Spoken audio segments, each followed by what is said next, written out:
you who didn't know, which I think everybody knew because I was hugely excited about it, I saved up money over the school year from working in the library, and I went on vacation like 2 weeks after I got home from Chatham because if anybody knows me, I don't like being around my family very much. So I went on vacation, and originally my plans were to go to California, but my dear friend Alaire, who was going to go to California with me and show me around, ended up falling on her train back to D.C. and gooblered her knee. And for any of you who don't realize that I'm a huge Matthew Gray Goobler fan, the Goob, he had a serious knee injury a few months back. I think it was like a year now. And just really horrific knee injury. And so there became this slang term for people, geeky people, that any serious knee injury is a goobler. You gooblered up your knee. Why, you know. So Alaire gooblered up her knee on the steps of the train really badly. She's still having a lot of pain with it. I feel very badly about it. And so our plans to go to California were scrapped. So I had actually made secondary plans to go to Washington, D.C. and spend some time in Alexandria, Virginia with my friend Allison. I didn't forget your name. I had the monologue in my head and like going through it, and I'm like, this is really lame.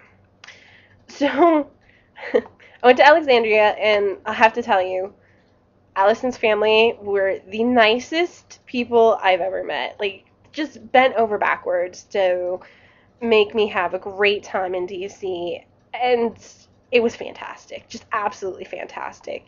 And Allison was fantastic too. I mean, just amazing time with Allison.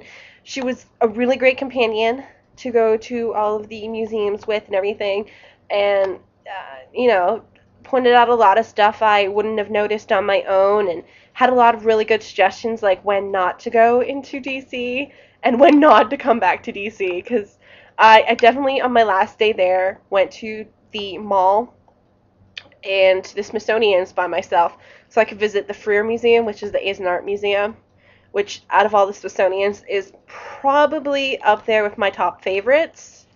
I went to the Freer Museum, the Air and Space Museum, and the Native American Art Museum, and the Smithsonian's, of course, in D.C. My final day there, all by myself. And I walked halfway down to the Lincoln Memorial, got halfway down there, and it was almost in the hundreds. It was just way, way too hot to be walking, and made a very startling conclusion that with all the joggers that run up and down the reflecting pool and all the strange sort of lost tourists that stumble around looking for where they're going and the way the joggers weave and dodge between them, it's sort of like zombie attacks, except the zombie tourists are far more sunburned. Less flesh falling off and, you know, less brains, really. Just lots and lots of clean, non-stained sidewalks with brain matter on them.